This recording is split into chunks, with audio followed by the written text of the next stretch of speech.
فرقي بتعلو وانا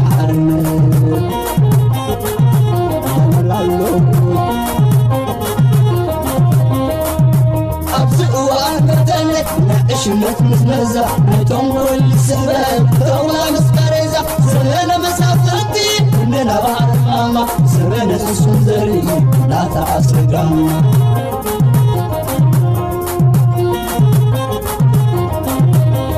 الزمن يهودا سلام زغبركم تخاتل تيمان إنفو ميديا كما يتوعلو نلومي ربع على حادة تقمتي خلتشعن عسران حموشتن نايمشت كم تلمود زيتا فلاليو وانا ويان حاز ارتزعباتات زيناتات نعزلكم متسألقو مكتالكم يعدم كبرات تخاتل تي نزا چانل نانا معباي توم حادث زخونكم سابسكرايب ببرو تيوم زغبركم كا شير لايك كومنت مكباراي تحمقون دابلكو نابتي ناي حجي مدبات كحلفكم قدمي ناب مدباتي محلافي كبرى تخاتلتي تمالي ابزغربكو مدب حانتي اقاتمناي تكنيك زقاتمت قدلت نيرا صادما تا بزعبا ممر بينو في تزاريبو تباهيلو اب محبرا ميديا تزرقي حزلو فيديو من البات كالوت سبا سمعكم وتكونوا تخليهم زغربكو ابتا فيديو دمسي اي سمع النيرو ابز كمز عينت شجرات كبرى تخاتلتي اتوم يوتيوب بعلوم يمنتي زربا كوم غيروم قرصو نمنتاي كوم غيروم يقرصو انتيلكم ابتي ززاربونسو ناي باكراوند دمص لو اتو مجمرتا نتي زرباسو اديت زغبور سبات دمص اي مين موزيقا ناي كالوت سبات برايفات اونرز لو موزيقا حاويسن باكراوند موزيقا غيروم سلازقربو انا دما نتا فيديو كوم غيرم زقربكوا ابتنا يوتيوب مجمرتا يوتيوب داونلود كتغبر كلخا بعلو قطعتا مالن زي مالن وي كازي ناي كوبي رايت جلز بحال نغرات اندحرالو نت فيديو كوم يغبري دوبيلو نت دمص يطفو مالتي سلازي يقرا قبلكم فتو ابز قصل زلو غزي تا فيديو انتس اديت غيرنا انتس اي مين تدمص ناي باك جراوند زلو طفينا ناباكم كبلا مغاني بزا قطام خبركم فتو بمجمرتا زقربلكم انبار كبرات تخاتلتي معكنات زين عالمون از حجي امونغو سرعت هكدفن امونغو جنبر حزباو معمل برغيد نحمدون او واشنطن دي سي زغبر زلو دبلوماسياو طمطم ويكا دبلوماسياو مقددام كصبصبو جميرنا الله بزناي كبابينا نخبابينا طبيقون كاب زكاتاتلو ذا افريكان ريبورت زبل حدا معكن زينا زوصو بجوليان باكيت زبال حدا تنتاني بوليتيكا ناي قرنا افريكا زوصو صحف الله ذا افريكان ريبورت مالتي ابو خيدكمون تمولو زلو ارتيكل كنبابي كالي غنترس انتاي زبل زلو ايرترا ويكا هغدف ناب امريكا بزحج اوان تغبرو زلا غعزو ويكا زمدناتاتن محياش تخدو زلا مقدسي ناي بحقي دليت سلازلوم دي والاس نايتوم اوبوزيشن ناي ايرترا او واشنطن دي سي مهلاو ويكا حدش بوتا مفتار سلازسكا ايو زبل ارست بمهاب سفيح زخونه تنتنا ابو تلاعيدو له ازي حدا غابتي ابز حلف اوانون بتدغاغام نقول تصانحنا which is ابايتا تسريعو زتراي سراحي بعلوم هقدفون بافهم مسكرلو ازي ناي مجمرتا بنيشتي زجمره ازيو اقداسن اب قالسن اي ايرتراو بحفيشو ابزي انصر زسرعت زكاد زلا قالسون تيرنينج بوينت ويكا نطبه مقيرو خوينو كغلغل كم زخيلون نوزحت سامع حقي بجكاتهم اندافلطو دينايز غبرو ويكا زغحدو سبات تزي كوين مالتي حجي ابزي تلاعيلو زلو نطبتات امبار بزحت سبات رؤيتاتهم يهبلو حدا خابتهم رؤيتات زهبو زلو زهابو دما تيبور ناجي ازي ناي امباسادر ناي اكس امباسادر اب اثيوبيا زنبره خمون ناي غدايات افريقيا زنبرمو ابز حجوان مس جنبار حزباو معبل برغيدنا حمدو بطبق زسرح زلو ويكا زكاتاتل زلو امريكاو دبلوماتي ابزاناي تويتر صحفتون تايلوا زلو ازي اساس حجنا بامريكا غيرو زلو غعزو بايزو نتني افريكان ريبورت زقربو اناليسيس ون بتعميو ادنيقو كابتي ويلدان صبوق غيرو تعذيبو زتخاتاتيلو زصحفو صحف مخانو ادنيقو له مالتي نتني افريكان ريبورت تصحفاي ويكا تنتاني صيفو زلو ابو حجي تلاعيدو زلو حتى بزحلفون انا تنطقسكو يحلفه بزحات بقداماي ون ممر برخت كحساي تقيسوانيرو هجدف اب امريكا حج زغبرو زلو وينا امريكا زغبرو زلو غعزو زمدناتاي كم حيشيه غله زبلسي ناي بحق خغبرو يخيل دو عقم لو دي نوع خغبر ولاس نجيم مصاوتي ويكا እዚ ናይ ግንባር ህዝባዊ ማዕበል ብርጌድና ሓመዱ ዲፕሎማሲ ኣብ ሰሜን ኣሜሪካ ሕጂ ብፍላይ ኣብ ዋሽንግተን ዲሲ ዝግበር ዘሎ ስለ ዘስግኡ እዩ ዝብል ዓብ ሕቶ ልዒሎም ኣለዉ እዚ ንዓና ንጹር እዩ ነቶም ተቓለስቲ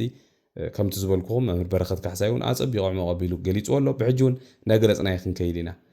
ብመሰረቱ ህግደፍ ብፍላይ ኣብዚ ሰዓት እዚ ኢሳያስ ኩናቱ ስርዓት ምስ ኣሜሪካ ዝምድና ናብ ንቡር ክመልሰሉ ዝኽእል ቁመና ወላ ሓንቲ የብሉን እዚ ኣብ ዝሓለፈ 20 ገለን ዓመታት ኣብ ኤርትራ ኣብ ልዕሊ ህዝቢ ኤርትራ ከምኡውን ኣብቲ ከባቢ ዝፈጸሞም ንኽትኣምኖም ዘጸጉሙ በደላት ብፍላይ ድማ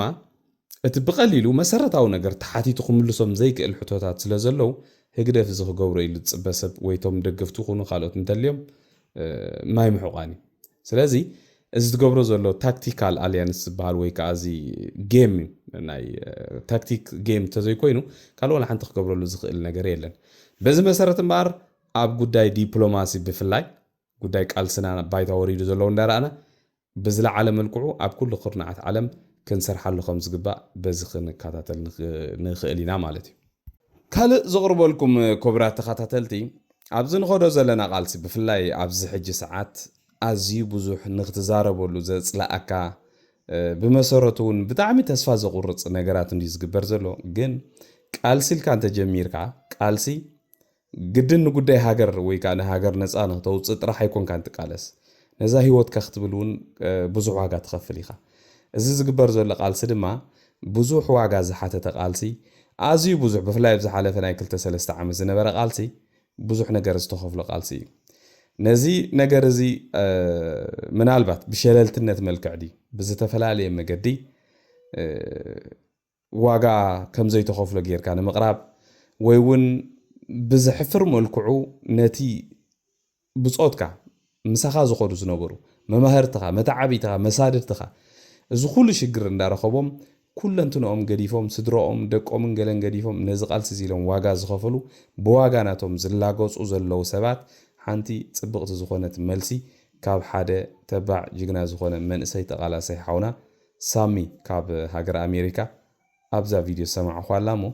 እዛ ቪድዮ እዚኣ ከቕርበልኩም እየ አይ ቲንክ ብዙሕ ብዛዕባ ዝኸይ ዘሎ ነገራት ምትንታን እውን ዘድልዮ ነገር ኣይኮነን ግን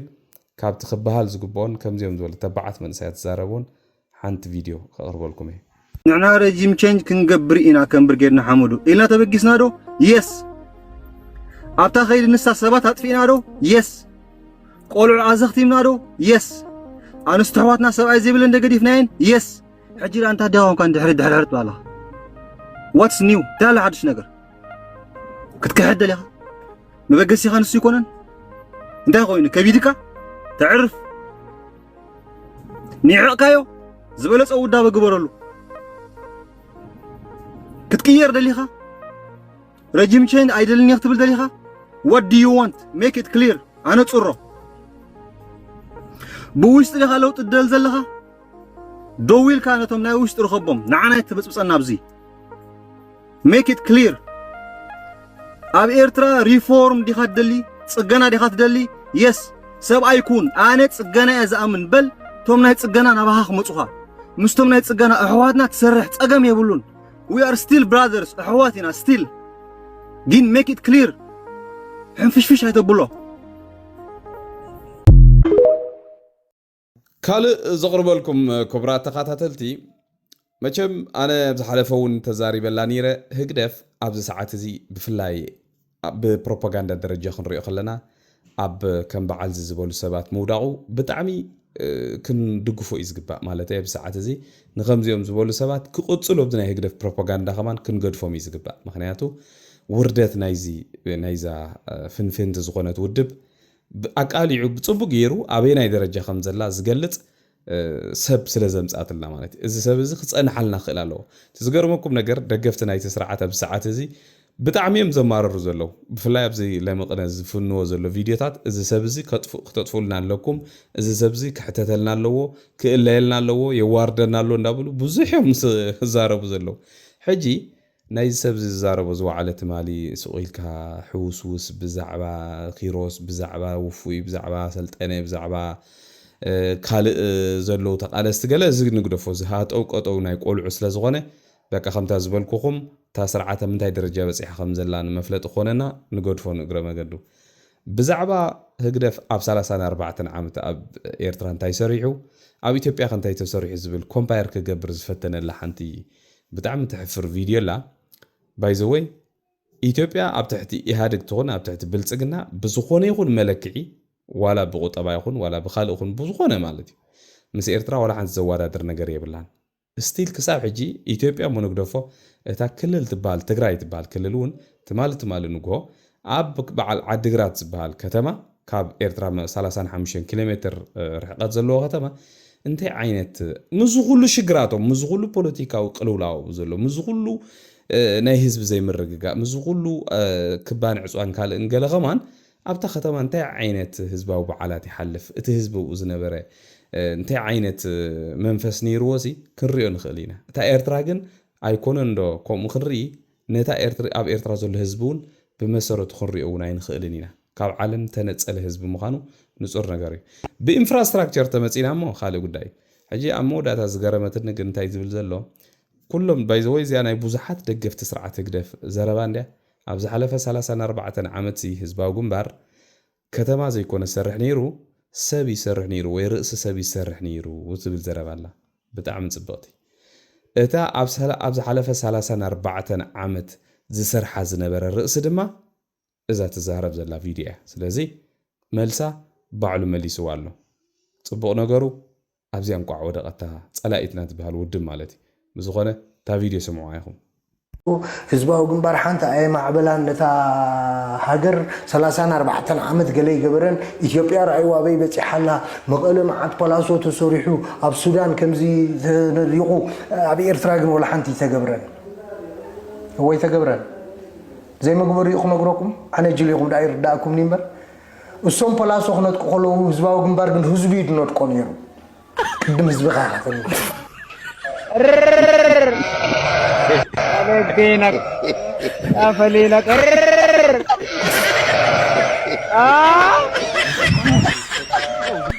زغربلكم دما خبرات تخاطاتلتي نعلت 3 حدار ويكا 3 نوفمبر اتي اب هاجر نيزرلاند تتحيزو زلو بسم سرنا دق سبات زحتت تولد قويتهم ويكا وليد تبايدو زفلت ايرتراوي ناب بيت فرد قرب مخانون بيت فرد دما بزعبا سبزي ድምፂ ምስማዕ ከም ዝጅምር ወይ ከዓ ቃለ ምስክርነት ምስማዕ ከም ዝጅምር ኣፍሊጡ ሎ ማለት እዩ ስለዚ ብዛዕባ እዚ ሰብ እዚ ብዙሕ ግዜ ተዘሪቡ እንዲሁ ብዙሓት ሰባት እውን ኬዝ ከም ዘእተው እዩ ዝንገር ዘሎ ብፍላይ ብዙሓት ደቂ ኣንስትዮ እዚ ሰብ እዚ ተኸሲሱሎም ዘሎ ክስታት ድማ ሓደ ብዙሓት ሰባት ብሓይሊ ገንዘብ ብምኽፋል ከምኡውን ደቂ ኣንስትዮ ብምዕማፅ ንብዙሓት ሰባት እውን ናብ ባሕሪ ብዘይ ዝተባላሸዋ ጀላቡ ተጠቂሞም ንኸዱ ብምግባር ንሞት ማለት ናብ ሞት ከም ዘብፅሖም ዝብሉ ብዙሓት ክስታት እዮም ቀሪቦም ዘለዉ ሰብዚ ሕጂ እውን ቤት ፍርዲ ናይ ኔዘርላንድስ ካልኦት ተጣበቕቲ ሰብኣዊ መሰላትን ብፍላይ ነዚ ጉዳይ ዝሒዞሞ ዘለዉ እዚ ሰብ እዚ ዝገበሮ ተግባራት ወይ ከዓ ብኣካል ከምዚ በዲልና እዩ ትብሉ ሰባት እንድሕር ኣለኹም ስቲል ክሳብ ሕጂ ጥርዓናትኩም ክተቕርቡ ከም ትኽእሉ እውን ሓቢሮም ኣለዉ ማለት እዩ ከምዚኦም ዝበሉ ጨካናት ኣረሜን ዝኾኑ ፍጥረት ፍርዶም ክረኽቡ ከም ዘለዎም እውን በዛ ኣጋጣሚ ኣነ እውን ክዛረብ ይደሊ ካልእ ሎማዓንቲ ኣብ ትግራይ ኣብ መንጎ ናይ ትግራይ ናይ ዓፋርን ኣብ ዘሎ ዶባት ብዙሕ ግጭታት ከም ዝወዓለ ብዝተፈላለየ ማዕከን ዜና ይወፅእ ኣሎ ብፍላይ እዚኣ እቲ ምስ ኣብ ዓፋር ዘለዉ ናይ ትግራይ ዕጡቃት ከምኡውን ካብ ትግራይ ናብ ኦም ናብቶም ዕጡቃት ዝኸዱን ካብቶም ዕጡቃት ናብ ትግራይ ዝምለሱን ዝተፈላለዩ ሰባት ዝተተሓዘ ብዙሕ ዜናታት ኣሎ ንሱ ብጣዕሚ ብዙሕ ስለ ዝኾነ ንክተቕርቦ እውን ኣፀጋሚ እዩ ናይ ሎማዓንቲ ግን ኣብ መንጎ ናይ TDF ኣባላትን ኣብ መንጎ ናይ ዓፋር ምልሻን ዝተኻየደ ግጭት መበገሲኡ እንታይ እዩ ነይሩ ዝብል ክርኢ ኢና ማለት እዩ ኣብ ዝሓለፈ እዋን ትዝክሩ ኢኹም ህግደፍ እቲ ፅምዶ ዝብል ብትግራይ ዝነበረ ኩነታት ወዲኡ ብዓፋር ጀሚርና ኣለና ኢሉ ብክልል ዓፋር ሓንቲ ጉዳይ ገይሩ ነይሩ እሳ ድማ ጉዳይ ፅምዶ ትብል ካብ ዓፋር ዕጡቃትን ካልኦት ዝተፈላለዩ ሰባትን ብዘይ ፍቃድ ናይ መንግስቲ ኢትዮጵያ ናብ ዶባት ናይ ኤርትራ ብምስጋር ኣብ ኤርትራ ከይዶም ፅምዶ ጌርና ኢሎም ኣብኡ ዳስ ርኢና ነይርና ማለት እዩ ሎማዓንቲ እምበኣር እንታይ ተሓሲቡ ነይሩ ከምቲ ዝተባሃለ ከምቲ ኣነ ሰማዕኹ ተብኡ ተፃሒፉ ዘለውን ብወገን ናይ ትግራይ ብሕወሓት ዝምራሕ ክኸውን ይኽእል ገለ ይኹን ብዘየገድስ ነቶም ናይ ዓፋር ህዝቢ ፅምዶ ክንገብር ኢና ኢሎም ዝፀውዕዎም ኣብ መወዳእታ ነቲ ጽምዶ ዘይድግፉን ኣብ ዝሓለፈ እዋን እውን በቲ ብወገን ኤርትራ ዝተኻየደ ነገር ሽግር ከም ዘምጽአሎም ዝተረድኡን ኣባላት ምልሻ ነቶም ጽምዶ ኢሎም ዝመፁ ሰባት ካብቲ ቦታ ንኽርሕቑ ምስ ሓበርዎም ብኡ ዝተፈጥረ ሽግር ኣብ ከምዚ ደረጃ ከም ዝበፅሐ ካብቲ ቦታ ብዙሓት ሰባት ክሕብሩ ውዒሎም ኣለዉ ሓቂ ድዩ ኣይ ሓቅን ብዝያዳ ኣብ ዝቕፅል ዘሎ መዓልታት ክገልጽዎ ስለ ዝኾኑ ምናልባት እውን ብናይ ዓፋር ክልል ድዩ ብመንግስቲ ኢትዮጵያ ድዩ ወይ ብመንግስቲ ትግራይ ብዝኾነ መንገዲ ምውፅእ ስለ ዘይተርፎ ሓቢርና ንሪኦ ነገር ይኸውን ማለት እዩ እንተኾነ ግን እታ ትማሊ ጌታቸው ረዳ ኣብ ኢንተርቪው ዝገበራ ብፍላይ ኣብ ሰዓት እዚ ህግደፍ ብዝኾነ ይኹን መለክዕ ገይሩ እቲ ኩነታት ካብ ዶባት ኤርትራ ኣብ ውሽጢ ኢትዮጵያ ኣብ ብፍላይ ከዓ ኣብ ከባቢታት ዓፋር ትግራይ ኣምሓራ እቲ ኩናት ኣንጻር ብልጽግና ኣብኡ ንምግባር ብዝተፈላለየ መንገዲ ይፅዕር ከም ዘሎ ምልክታት ዘርኢ እዚ ሓደ ካብኡ እዩ ማለት እዩ ዘቕርበልኩም ድማ ክቡራ ተኸታተልቲ ኣምባሳደር ናይ ደቡብ ኣፍሪቃ ኣብ ፈረንሳ ትማሊ ካብ ሓደ 22 ደርቢ ሆቴል ጸዲፉ ከም ዝሞተ ማዕከናት ዜና ዓለም ብዝተፈላለየ መንገዲ ይሕብር ኣለዋ ማለት እዩ ሞት ናይዚ ኣምባሳደር እዚ እምበር ብዙሕ ሕቶታት ከም ዘለዓለ ብፍላይ ፈረንሳ ኣብ ማዕከናት ዜና ክወፅእ ውዒድ ኣሎ ትማሊ እቲ ሞት ምስኡ ሓንቲ ጓል ኣንስተይቲ ከም ዝነበረት እኳ እንተተሓበረ ኣብዚ ሕጂ እዋን ብዝካየድ ዘሎ ምፅራያት ግን ፊንስትራ ናይቲ ዝነበረሉ ሆቴል ብሓይሊ ከም ተኸፍተን ኣብቲ ቦታ እውን ካልኦት ሰባት ከም ዝነበሩን ተረጋጊጹ ኣሎ እዚ ሞት ናይዚ ኣምባሳደር እዚ እምበር ዝኾነ ጉዳይ ብድሕሪኡ ከም ዘሎ ብዙሓት እዮም ዝሕብሩ ሕጂ ብብዙሓት ማዕከናት ዜና ከምኡ ብዙሓት ሰባት ዝግመት ዘሎ ግምት እንተዳ ኮይኑ ግን እዚ ኣምባሳደር እዚ ኣብ ዝሓለፈ እዋን ብዓብዩ ሳውዝ ኣፍሪቃ ትበሃል ሃገር እዚ ኩናት ናይ ቃዛ ካብ ዝጅምር ካብተን ቀዳሞት ብቁፅሪ ሓደ ኮይና ንእስራኤል ናብ ኣህጉራዊ ቤት ፍርዲ ንምስጋር ትሰርሕ ዘላ ዝተፈላለዩ ፕሮፖዛላት ብምቕራብ ብዙሕ ግዜ ኣንጻር እስራኤል ዝሰርሐት ሃገር እያ ማለት እዩ መራሕቲ ናይቲ ሃገር እውን ብተደጋጋሚ ኣንጻር ናይ እስራኤል መራሕቲ ብዙሕ ስራሕ ከም ዝሰርሑ እዩ ዝንገር እዚ ኣምባሳደር እዚ እውን ቅድሚ 2-3 መዓልቲ ኣቢሉ ኣብ ሓደ ቤት ትምህርቲ ኣብ ዝህቦ ዝነበረ መግለፂ ክኸውን ይኽእል ኣስተምህሮ ክኸውን ይኽእል ብዛዕባ ጉዳይ ፍልስጤም ኣልዒሉ ይዛረብ ከም ዝፀንሐን ብኣጋጣሚ ኣብቲ ሆቴል ምስ ኣተወ ግን ካብቲ ሆቴል ካብ 22 ደርቢ ጸዲፉ ከም ዝሞተን ተሓቢሩ ኣሎ ማለት ስለዚ እቲ ጉዳይ ብዙሓት ሰባት ምስ ሞሳድን ምስ እስራኤልን ዝተሓሕዙ ኣለዉ ገና ግን ካብ መንግስቲ ፈረንሳ ዝተዋህበ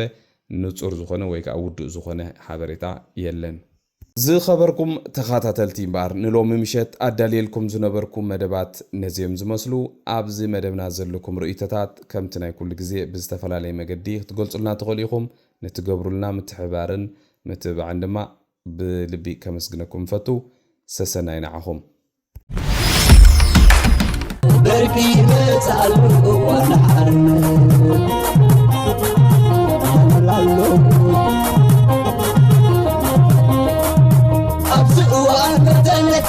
ሽመት ምዝነዛ ነቶም ኩሉ ስሕበት ተውላ ምስቀሬዛ ዘበነ መሳፍንቲ እንደና ባህር ማማ ዘበነ ስሱን ዘርኢ ናታ ኣስረጋማ